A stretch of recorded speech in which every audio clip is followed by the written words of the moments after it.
we hope you had a great new year, and what better way to start off the new year than with some financial planning.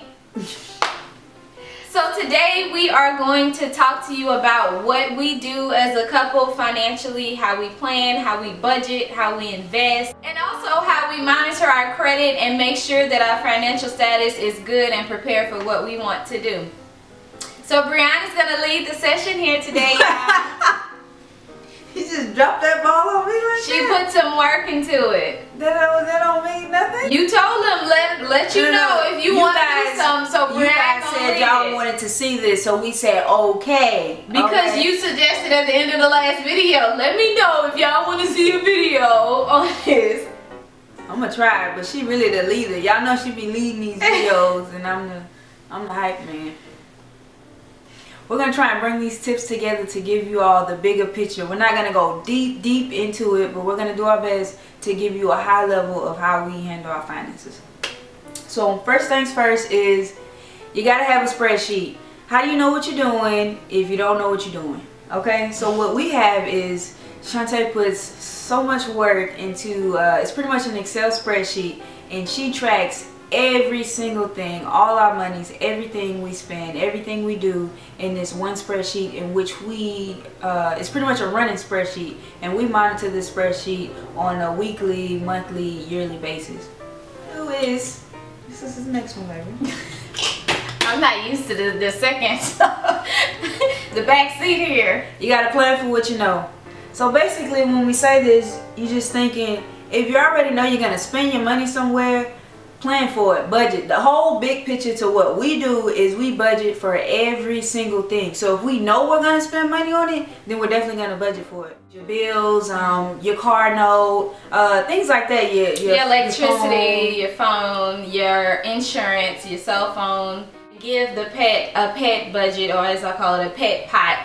Honey has a pot on a monthly basis where we can buy her toys now, we can buy her clothes, we can buy her food, we can buy her whatever that she needs out of that budget. Yeah, so these are regular things, and a certain amount of money, what budget is, a certain amount of money for that particular thing, and make sure you have that money to pay for it every month. Another thing would be trips for us. We have a yearly amount that we set aside specifically for vacations. You know, we're a family, we like to go on vacations at least once a year, so then you have a budget for vacations as well, so that way it won't become debt when you try and go and you come back to all this money you need to pay back on your credit cards. So that means you should put that into your yearly budget. Yeah, so that's our biggest thing. I don't do that, y'all, okay? If we ain't got the money, we ain't doing it.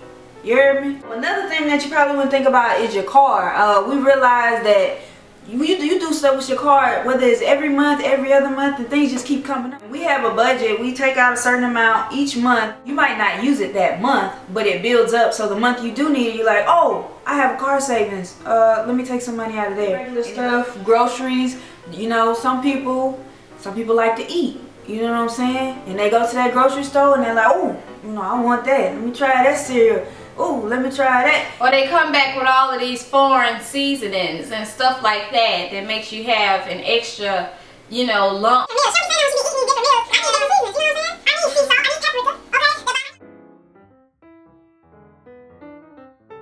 Have a grocery budget that fits your needs, and try your best to coupon as much as possible when you're going grocery shopping. So my suggestion would be to have a high level plan for 2015, which you want to achieve, different major budgets against each of those activities.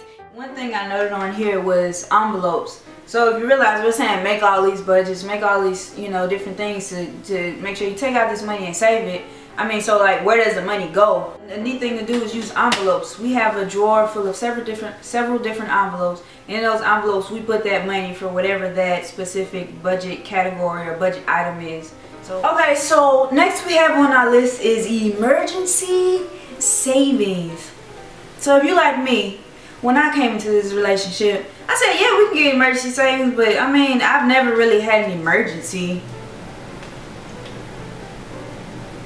But that is definitely and obviously not true. You should have enough emergency savings to cover you if you lost your job. I believe it's for 3 months you should have enough to cover you for those entire 3 months. So with us, since it's 2 of us, we double it.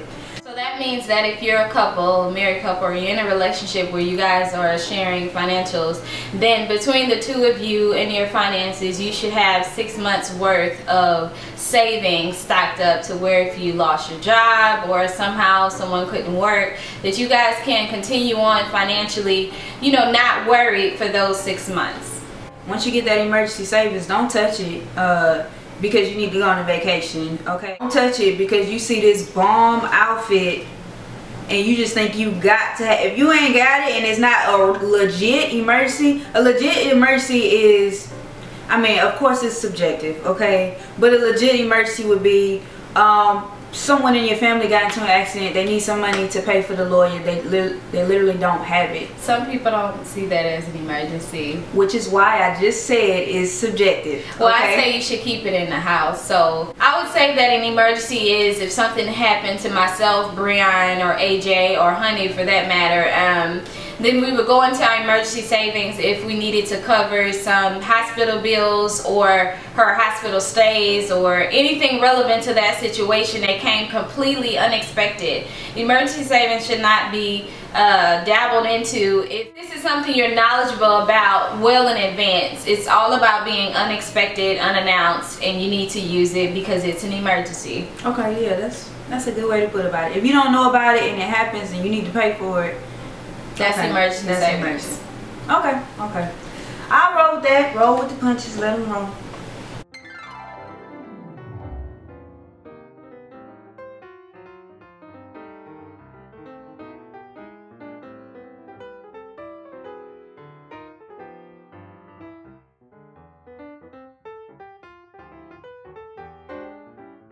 Next on your list. This is very important, guys. Always have stripper money. Now, what does that mean, ladies and gentlemen? Pretty much means, in layman's terms, always have cash on hand. This is very important for Shantae because she loves to shop, guys, okay? And what she does, she goes to that store. She goes to that store and she pulls out that Visa. She pulls out that Visa and she swipes that Visa. And next thing you know, she done swiped that Visa 27 times talking about, I'm a little bit over on my credit card. So basically what we do every month, we have in that list, you know, where we list out our different budgets, our different pots, we have a specific section and we call it left. I mean, you can call it used. You have that used money to use for whatever you want. Say I have $100, I got $100 to use for 2 weeks. That's it. Whatever you budget that to be. So we pretty much take that out in cash. So you don't have to swipe any cards. If you don't have no more money, ain't no swiping cards. That's it. You just don't have it. And that's how you keep your credit card, what do you call it? Your credit card. Keep your credit card balance low. One thing I noted on here, that's one tip that I learned from a book I read by Dave Ramsey. I really enjoyed his book. He has some great pointers, how to do some money saving tips, how to budget your money, how to handle your money, just making money just in general. So if you're interested in reading and you'd like to know more, I would say look into him. So next we're going to talk a bit about monitoring your credit. So it's important to make sure you're knowledgeable of what your credit score is, what your credit report looks like, and what different challenges and also successes that you've had so far with your credit. We use a site called freecreditscore.com, and they allow us to check our credit report as often as possible. We do pay a monthly fee of about $8 or so. I think when you first start off, it's like $15 or something. Tell them you want to cancel it. They're going to say, oh man, we actually have a special discount, half off. Yeah, so basically we pay about $8 a month. We both have it for both of our credit histories, and you can check your report. You also get alerts if anything changed on it, whether your credit score went up or went down, whether or not a negative factor came into your report. So your credit is very, very, very important. And you can also check, I believe it's annualcreditreport.com on a yearly basis. Every U.S. citizen is allowed to check this site and get your credit report for free once a year from each of the credit bureaus. So that will be 3 reports once a year, absolutely free. And then the freecreditscore.com is a separate thing that we do on a monthly basis. And it also helps us to be aware of what we're going into when we're seeking out different ventures that require that particular vendor or that particular organization to have to pull our credit report. We can go in there pretty confident knowing exactly what we have and the interest rates and so on and so forth that we're supposed to get given our credit score. So credit is important if you're in college. I cannot stress that enough. I had some friends who did the absolute most in college, swiping their credit card like they weren't gonna have to pay it back. Dead. And they're not in, you know, the best financial situation they could possibly be in. So I encourage you, especially if you're in college, leave the credit cards alone. If you don't have your debit card, as we mentioned earlier, don't worry about it. Whatever it is, you'll figure out later, because it'll come in to bite you in the behind later on. And last but not least, we have investing. I'm not going to dig too deep into it because this is a very, very in-depth subject, but I'm just going to talk about it very, very high level. One place you want to make sure you invest in, if you have that opportunity, is your 401k. A lot of companies offer benefits with your company. Some even offer pension plans. What is a 401k? So 401k is basically you choose a certain amount you want to take out your check on a weekly or bi-weekly basis, and they put it into an investment account, and basically you choose the different places you want to invest, whether it's Vanguard or a different type of company. They invest that money, and depending upon whether your selections are aggressive or non-aggressive, mediocre, whatever it is, your money will build and accumulate, and it'll grow more than what you've put in there. Then there are companies that also match the percentage that you put into your 401k as well.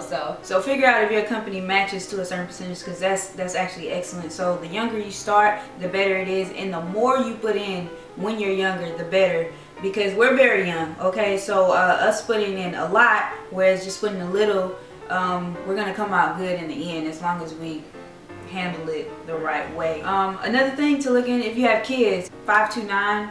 It's actually a college plan. Basically, you can choose to invest a certain amount of money, and of course it's just like your 401k. You invest money, pick different companies to invest in, and your money builds more than what you put in there. And of course it has stipulations. So essentially, when your child goes to college, you might have double, or you might even have triple, depending on how early you invest in. You'll have that much to give to your child for when they attend college. A couple of stipulations people like to consider: if your child does get a scholarship, okay, you can't just take that money out and say, hey, I'm gonna keep it. You can give it to another child for free, but if you take it out, it's definitely gonna have a penalty, taxes, yada yada, such and such. So it's a good thing to look into if you have children and you want to invest for them. So I think it'd be good if we kind of wrapped up what we've suggested overall so far at a very high level. Okay. So number one, we say make a spreadsheet. This is your budget for this current year, and also make a high level plan for next year. The budget for this year can include all of your monthly bills. That should be your electricity, your car notes, so on and so forth, that you have to pay on a monthly basis. It also should include your pets, your groceries, all of these additional things that you know you're going to have to pay as well. So plan for what you know. And secondly, always make sure that you're using your debit card for your transactions. Keep your credit card balance very low, or as low as possible.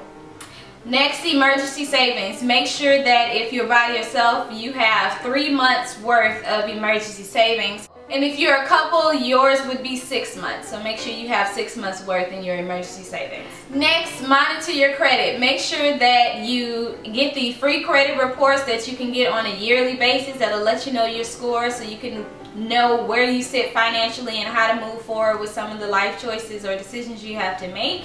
Also, you can use different websites such as freecreditscore.com. It'll also help you figure out what you need to do to get in a better place if certain things changed in your life. Yeah, so make sure you're informed about your 401k, how much you're investing. If possible, invest as much as possible at a young age. And if you're not young, then still try and invest as much as possible. And also your 529. If you have kids, look into planning for college savings. So that's it, you guys. This is some of the things that we do financially.